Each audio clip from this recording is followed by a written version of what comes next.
Have you ever caught yourself daydreaming about where you could be a year from now? I mean, seriously, if you could study anywhere in the world, where would you go? Today, I'm going to share all the tips, tricks, and stories to help you choose which country is right for you. So, let me take you back a few years. I was in my final year of high school, and man, I had no clue where to study. There were brochures everywhere. My room was a mess. One minute, I was dreaming about Oxford in the UK, sipping tea in the gardens of an ancient college. Next, I'm imagining myself surfing in the beaches of Australia.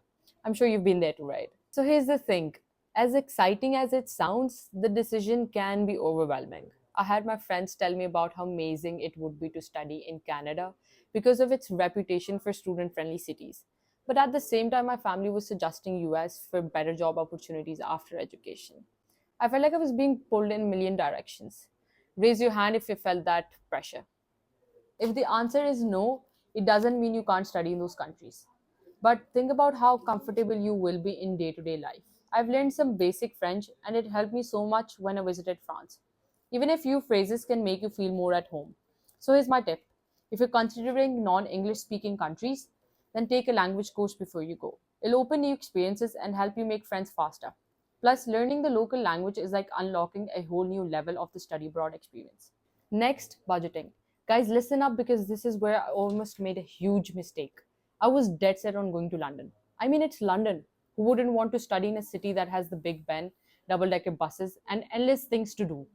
But then I started looking at the cost of living. Rent, high. Transport, high. Food, high. I was like, wait, will I be studying or surviving?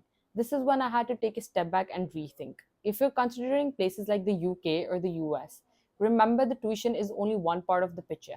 You will have to account for the rent, groceries, public transports, and yes, occasional student night outs.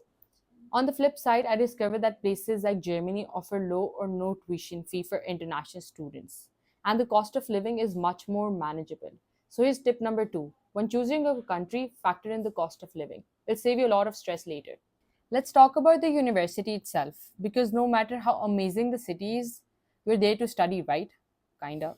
When I was looking at universities, I was so caught up in where I wanted to live that I forgot to consider the university's reputation for my specific field. Like if you're dreaming about studying in Spain, but if you want to study AI or tech, you will want to check if the universities there are leaders in that field or not. I ended up choosing my university because it was strong in business program, even though it wasn't my top choice city. But guess what? I didn't regret it at all because I got the education I needed, and the city ended up surprising me with how much it had to offer. Alright, let's get real. Culture and lifestyle play a massive role in your decision. This is something I didn't really appreciate until I visited some of these countries. For example, Spain. The energy there is insane. People are out late, there's music in the streets, and everything's super social. But if you're more of a low, quiet vibe kind of person, maybe that lifestyle isn't for you. When I visited Germany, I loved how organized and efficient everything was. But at the same time, I had a friend who lived in Italy, and she loved how laid back and relaxed the vibe was there. So you need to think about what kind of culture will make you comfortable and happy outside of the classroom. Ask yourself, do you want to live in a fast paced city, or are you someone who thrives in a more relaxed, nature filled environment? These things really matter because your surroundings will affect your mood and productivity. Now, here's a pro tip that a lot of people miss. What happens after you graduate? I was so focused on the study part that I forgot to think about the what next part. I had a chat with some of my seniors who studied in Canada and they told me about the post study work visas. It's like a smooth transition from student life to working life.